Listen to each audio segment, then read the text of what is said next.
Donc la dernière présentation de la journée sera celle de Moussa Belkacem, qui est architecte à HMNOP depuis 2018, après un diplôme obtenu à l'école de Lyon. Il est depuis 2 ans en doctorat en architecture au sein du laboratoire OCS à Auxerre, de l'EAIVT de Marne-la-Vallée, où il enseigne également en parallèle. Sa recherche de thèse sous contrat doctoral du ministère de la Culture et soutenue par la Fondation Palladio porte sur les déplacements de villages en Europe entre 1945 et 2045. Ouais, 2045. Ça pourrait être une question. D'accord, alors je la pose maintenant. Et plus particulièrement sur les options de délocalisation des lieux menacés de disparition. Je laisse la parole.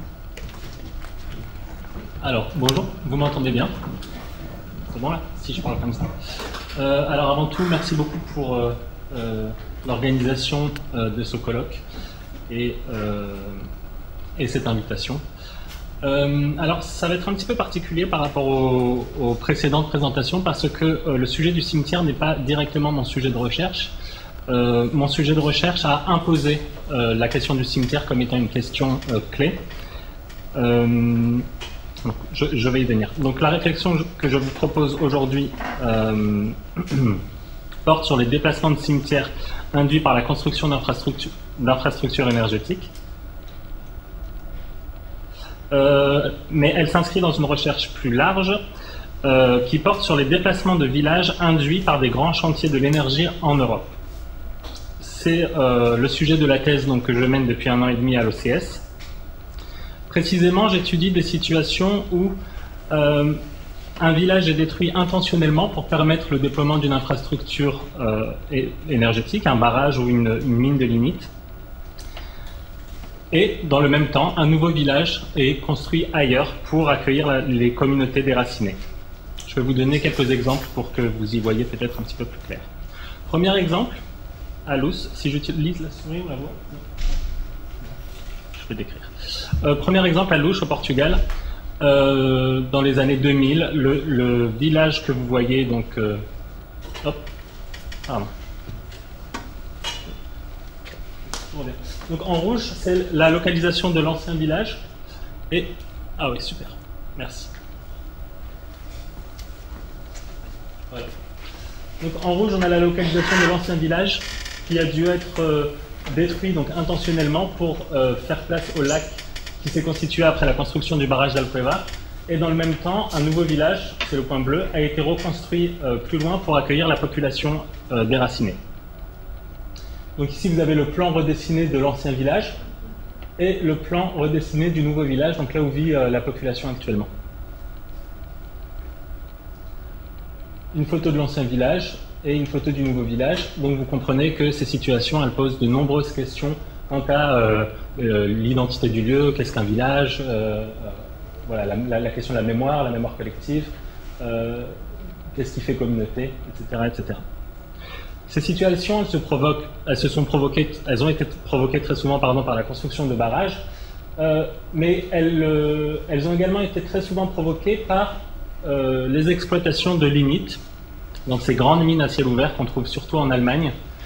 La particularité des mines de lignite, c'est que c'est un phénomène qui se produit encore aujourd'hui. Autant en Europe, on n'a plus tellement de déplacements de villages liés à des barrages, autant le lignite continue à être exploité. Donc on continue, c'est une question toujours actuelle, à déplacer des villages pour pouvoir exploiter ce charbon pauvre. Alors le comportement des mines de lignite, vous pouvez en voir une ici, il y en a de nombreuses. Donc ce sont d'immenses excavations qui avancent dans le paysage et dévorent le territoire, littéralement, dévorent les forêts, les champs et également bien sûr les villages. Donc ici, vous avez l'exemple de la mine de Hambach, dans la Ruhr, qui a provoqué la destruction du village de Lichtenstrasse qui était ici et qui a été reconstruit plus loin ici. Ensuite, elle a continué son parcours et a provoqué la destruction des villages de Etzweiler et Getzolai qui ont été reconstruits ici à Neuetzweiler. Donc, la spécificité de cette situation que je trouve très intéressante, c'est qu'on a un double projet qui est simultané. D'un côté, on a un projet de destruction d'un village, parfois qui a une origine médiévale, et d'un autre, on a une reconstruction, si on peut dire reconstruction, mais plutôt construction d'un nouveau village en parallèle. Des situations comme celle-ci, dans le cadre de ma thèse, j'en ai recensé plus de 80.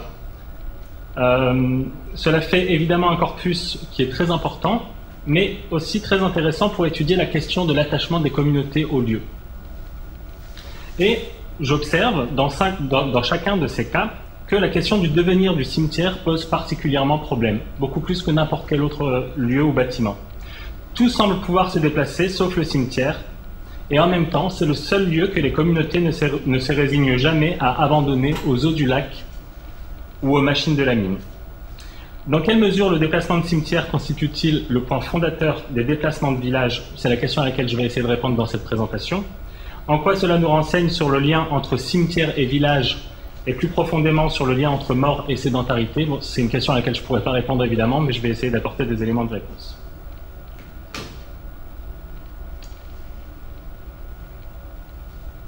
Alors, on pourrait considérer que le déplacement de cimetière est un épisode, une étape du déplacement du village. Un programme parmi les autres qu'il faut relocaliser. C'est une erreur, et l'histoire montre qu'à chaque fois que ça a été considéré de cette manière, la relocalisation elle-même du village a échoué. Donc la première idée que j'aimerais souligner et appuyer dans cette présentation, c'est de dire qu'il est essentiel de considérer la relocalisation du cimetière comme un projet à part entière, qui entraîne et conditionne la relocalisation du village lui-même. Ce n'est pas le projet de déplacement du village qui induit et donc contient en lui-même un projet de déplacement de cimetière, mais le déplacement du village qui est conditionné par la bonne réinstallation au préalable des morts. Donc différentes configurations de déplacement le montrent, sur lesquelles je vais passer rapidement. Alors désolé, la carte de... ici est vraiment très floue, mais je vais vous la commenter. Premier élément, d'abord, un cimetière peut être relocalisé, alors même que le village sacrifié n'est lui pas reconstruit. C'était le cas en France avec la submersion du village de Castillon en 1948, ou à Ubaye, que vous voyez ici, en 1960. Donc l'ancien village était ici, donc ce qui correspond à cette situation-là, et seul le cimetière a été reconstruit, ce que vous voyez ici, la forme rectangulaire qui se dégage du paysage. Donc la reconstruction du cimetière n'est pas conditionnée par la reconstruction du village. Au contraire, historiquement, il semble même que le concept de déplacement de village, de déplacer l'espace des vivants, en fait, il découle du déplacement des cimetières. On a d'abord commencé par déplacer des cimetières avant de se dire qu'on pouvait déplacer l'espace des vivants également. D'ailleurs, ces cimetières nouveaux, qui ont été reconstruits sans que le village ne soit reconstruit, sont restés des lieux de retrouvailles réguliers de ce qu'on pourrait appeler les diasporas, enfin les communautés éparpillées. À Ubaye, la communauté de l'ancien village s'y retrouve tous les ans. Deuxième argument, lorsque le cimetière n'est pas relocalisé, mais que le village l'est, la reconstruction du nouveau village se fait autour de l'ancien cimetière. Alors ici, vous avez le cas de Savines qui a été submergé par le même barrage, donc Serpenson, que Ubaye. Donc l'ancien village a été submergé. Ici, vous voyez la ligne de l'eau actuellement. Le pochet noir, c'est la position du cimetière. On voit que le cimetière a été épargné et que la nouvelle commune s'est réinstallée autour de ce cimetière. Donc finalement, le cimetière non déplacé reste un point d'ancrage du nouveau village. Bon, c'est assez logique. Ce qui est plus surprenant peut-être, c'est que c'est également vrai lorsque le cimetière lui-même est submergé en l'état. Là, on a l'exemple de la commune de Lisičići en Bosnie-Herzégovine, ex-Yougoslavie, qui a été submergée dans les années 50. Et ce qui est très surprenant, c'est que les habitants se sont réinstallés, donc elle a été submergée ici, les habitants se sont réinstallés sur les berges, sur des terrains qui étaient inaccessibles, vraiment pas propices, pas équipés, ni en eau, ni en électricité. Et en fait, le seul argument qu'on arrive à trouver à cela, c'est que c'est la présence des sépultures qui étaient toujours sous le lac, puisque le cimetière a été ennoyé tel quel. Finalement, ils se sont réinstallés au plus proche de leur mort.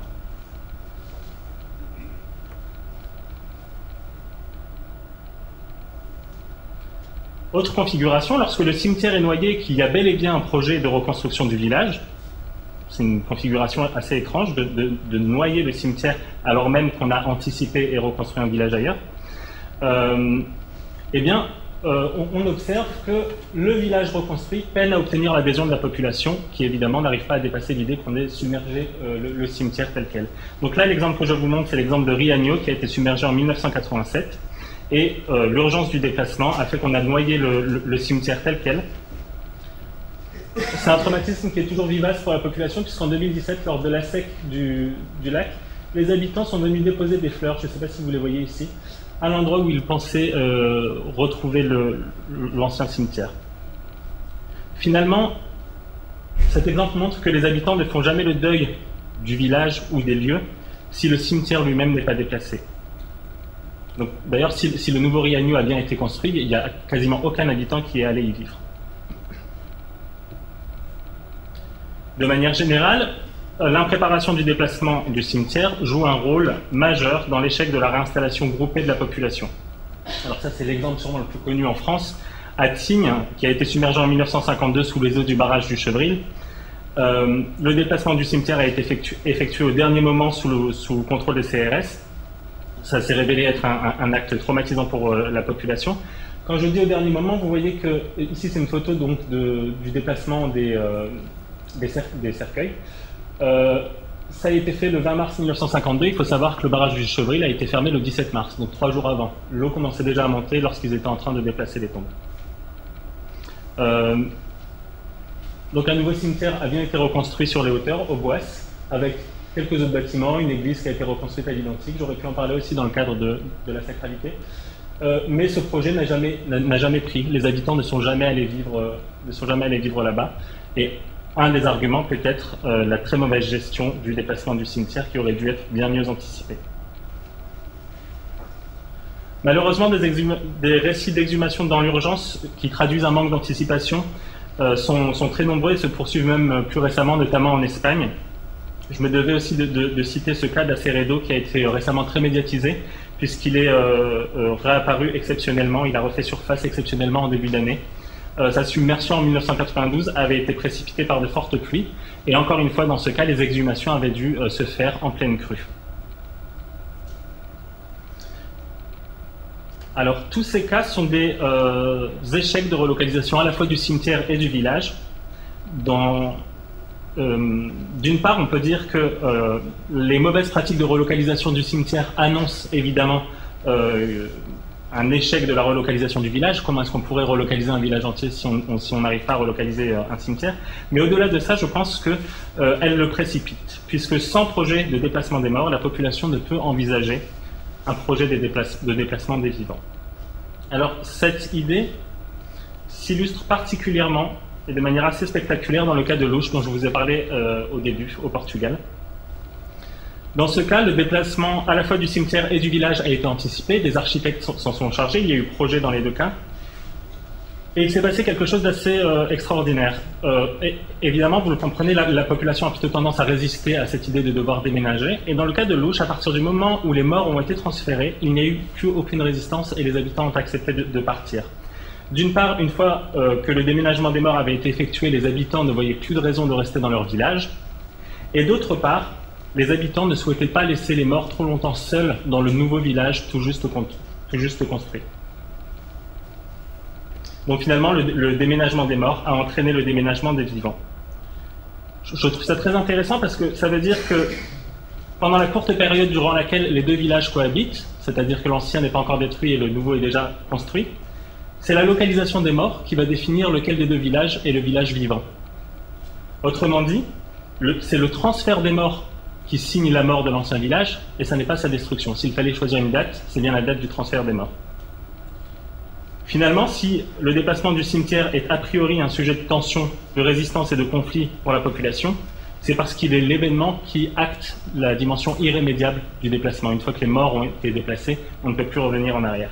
Donc face à ces enjeux majeurs, l'architecte de formation que je suis se demande comment est-ce qu'on conçoit cette opération de déplacement du cimetière. Alors, dans le cas des barrages, le nouveau cimetière se déploie en répondant à une double injonction contradictoire, s'inscrire dans la continuité de l'alter ego disparu et en même temps s'adapter à un nouveau site pour permettre des évolutions. À Loos, la conception du cimetière procède systématiquement d'un dialogue entre ces deux exigences. dans l'ancien village, le cimetière faisait partie d'une triade avec une église et des arènes. C'est un symbole, hein, la mort, la vie et la foi au milieu.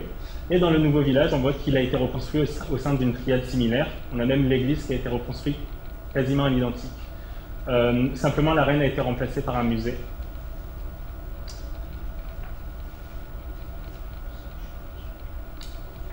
Aussi, le cimetière garde sa logique de positionnement par rapport au village, donc à l'extérieur et en bout de rue principale. Donc ici, vous avez les plans de l'ancien cimetière et les plans du nouveau cimetière. Le nouveau site imposait un accès qui était différent par rapport à l'ancien site. Dans l'ancien site, on rentrait côté ouest et le nouveau site imposait une entrée par l'est puisque le village se trouvait de ce côté-ci. Les architectes ont donc décidé de dessiner une antichambre pour permettre aux habitants de rentrer dans le cimetière de la même manière qu'autrefois. Donc c'est toujours une espèce de composition assez subtile entre reprendre des éléments du passé et composer avec un nouveau site. Les couleurs que vous voyez correspondent aux typologies de tombes. Elles ont également été reprises. Ce qui a été repris également, c'est les voisinages, ce que je trouve très intéressant. Donc cela donne ce résultat. Donc vous avez l'ancien cimetière toujours du même côté et le nouveau.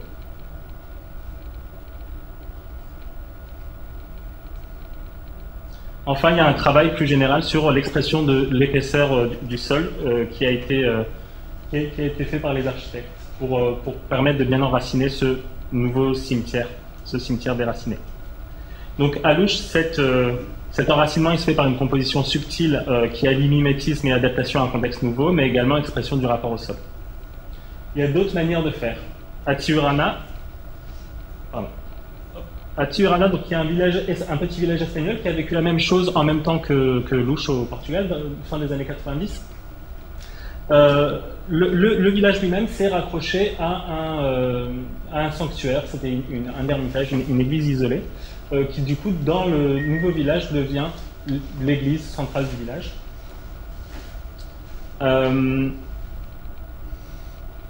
Ce qui est intéressant, c'est que alors que les maisons que vous voyez ici, ces deux bandes de maisons, ne font aucune référence à l'ancien village, on a ici un ensemble de bâtis qui contient donc l'église préexistante, le cimetière et la mairie, qui lui va être chargé de mémoire. Donc ici, vous le voyez sur le plan, à la fois cet ensemble mémoriel, c'est le centre de gravité du nouveau village, et en même temps, le vide que compose le cimetière structure cet ensemble mémoriel. Donc l'ensemble est concrètement un patchwork d'éléments rapportés de l'ancien village. Donc ici, vous voyez les arches de la rue principale qui sont réutilisées pour marquer l'entrée du cimetière. Ici, on est dans le nouveau cimetière et on voit que la porte d'entrée, c'est l'ancienne porte médiévale qui marquait l'entrée du village autrefois. La façade de l'église elle-même a été reprise pour faire le point de perspective du fond de cimetière. Le fond de perspective du cimetière, pardon. Et le cimetière lui-même a été redessiné selon l'ancienne géométrie en reprenant des rapports de hauteur et de forme en plan. Donc toute la mémoire est concentrée dans un espèce de collage. De différentes manières, à Louche comme à Tijuana, l'enracinement du cimetière réside dans un exercice de composition entre le passé et le nouveau site, et cette stratégie est caractéristique des déplacements liés à des barrages. Parce que les déplacements qui sont induits par l'ouverture de mines de limite n'aboutissent pas aux mêmes stratégies de reconnexion du cimetière. Dans le cas des mines en Allemagne, donc là vous avez l'exemple d'Elfgen et Bellman, déplacés dans les années 70, les villages déplacés, encore aujourd'hui, ne conservent pas leur autonomie. Ils sont raccrochés à des villes existantes ou à des bourgs plus importants existants. Dans cette stratégie, donc là vous avez les anciens villages, enfin, la localisation des anciens villages, la mine qui est passée par-dessus, et les nouveaux villages qui ont été reconstruits.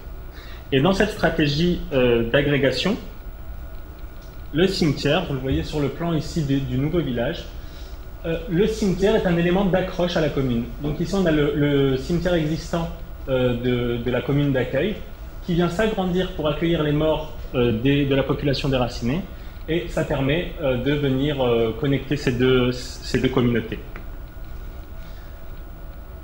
Donc l'ancrage dans le territoire ici se fait par un principe de greffe et non par un principe de composition architecturale avec le passé, de rappel, etc.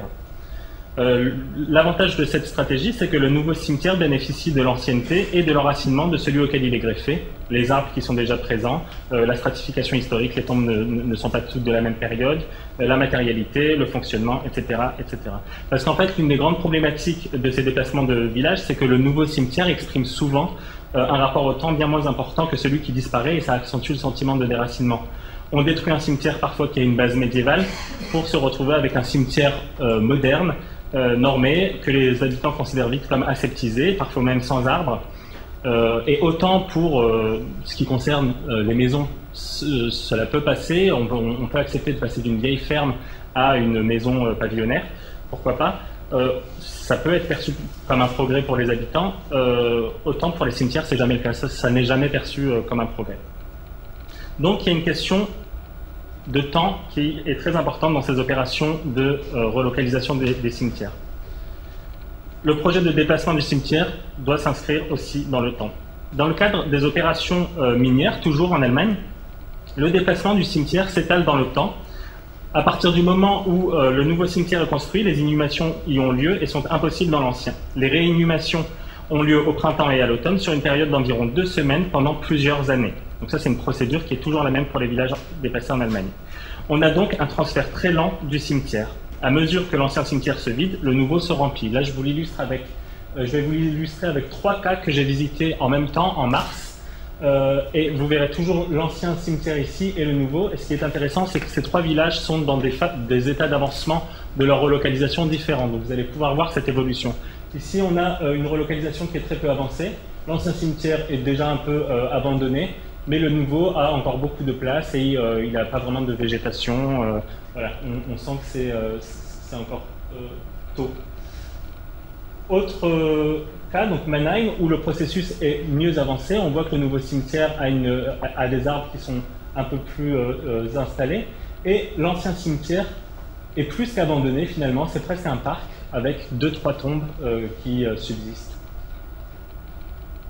Dernier cas, Imrat, dont le processus de relocalisation est le plus avancé. On voit que l'ancien cimetière s'est totalement volatilisé et le nouveau est beaucoup plus installé. Donc on a une espèce d'interrelation comme ça entre deux sites de cimetières.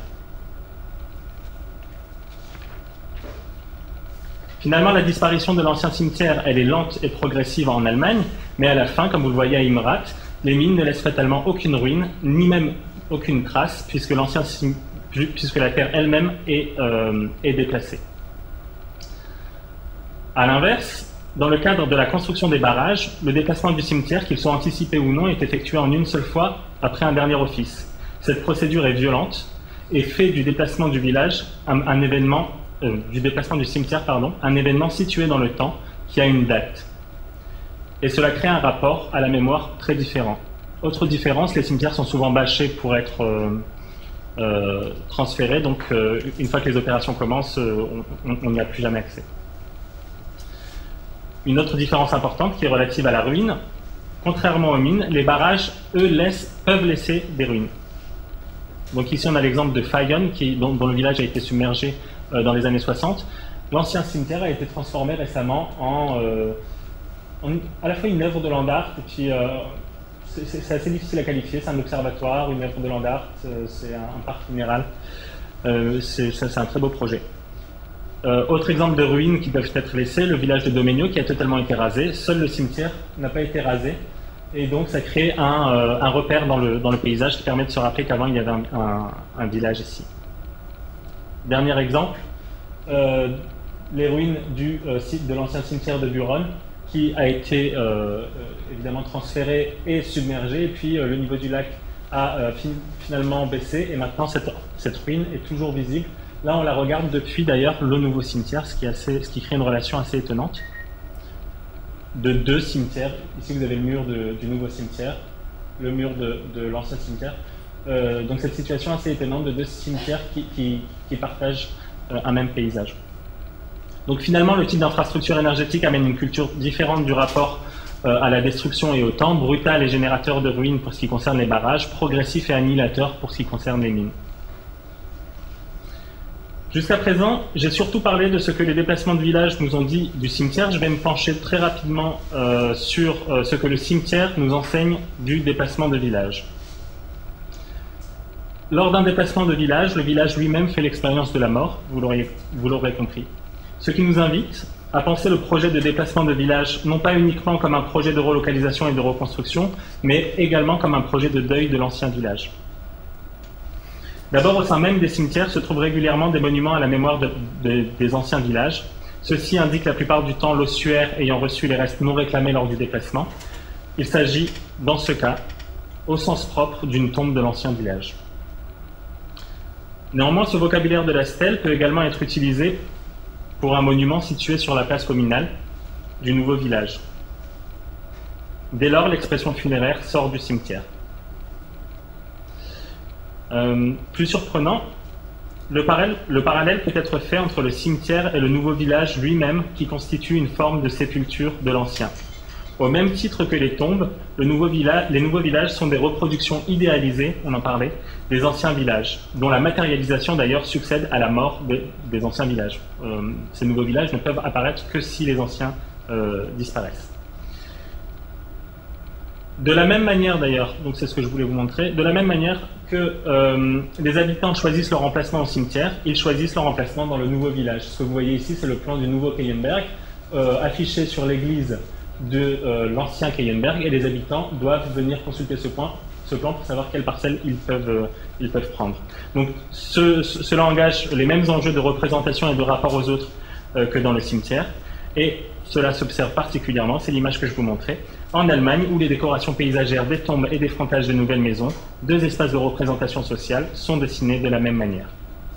A l'inverse, le déplacement du cimetière étant lui-même une forme de déplacement de village, dont le parallèle entre cimetière et village il a largement été enseigné dans la littérature, le cimetière constitue une forme de modèle réduit du village qui en reproduit les organisations sociales et les rapports humains.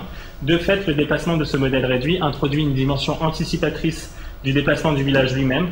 Le déplacement du cimetière est un déménagement groupé avant le déménagement groupé, un déracinement avant le déracinement. D'ailleurs, les concepts de réinstallation appliqués aux vivants s'appliquent également de manière très littérale aux morts. À louche, je vous avais dit que dans le cimetière, les architectes avaient préservé les relations de voisinage. Eh bien, les architectes du nouveau village ont également choisi de préserver les relations de voisinage, alors même que ça n'étaient pas les mêmes architectes. En Allemagne, je vous ai montré que le déménagement des tombes était progressif et s'étalait sur plusieurs années. C'est également le cas pour les villages, ce qui est une spécificité. Petite parenthèse, finalement, si le cimetière est une représentation du village, il en reproduit aussi les travers. Ici, vous avez 3 cas de villages déplacés actuellement, toujours en cours ou très récemment finis. Et vous voyez que les cimetières sont très très proches les uns des autres, alors que quand on regarde les cimetières historiques, j'aurais peut-être dû mettre les photos des anciens cimetières, c'était des expressions architecturales différentes. Donc des cimetières-villages, des villages-cimetières, et je finirai sur le dernier point. En fait, le paysage tout entier prend une dimension funéraire avec la disparition du village. Les lacs artificiels ayant noyé des territoires habités sont souvent qualifiés d'eau morte et de linceul par les habitants. Ils recouvrent en effet des sarcophages et des cadavres de bâtis. À l'évidence, les ruines de l'ancien village, ces bâtiments amaigris et dépourvus de revêtements et de charpentes, figés dans le temps par l'eau et qui ressurgissent de temps à autre, amènent une dimension mortuaire également. Les émergences elles-mêmes prennent une dimension funéraire. Les clochers préservés à San Román de Sceaux, à Fayonne ou à Couronne de Nostra qui se projettent hors des eaux se comportent finalement comme des stèles de l'ancien village qui permettent de localiser le village mort.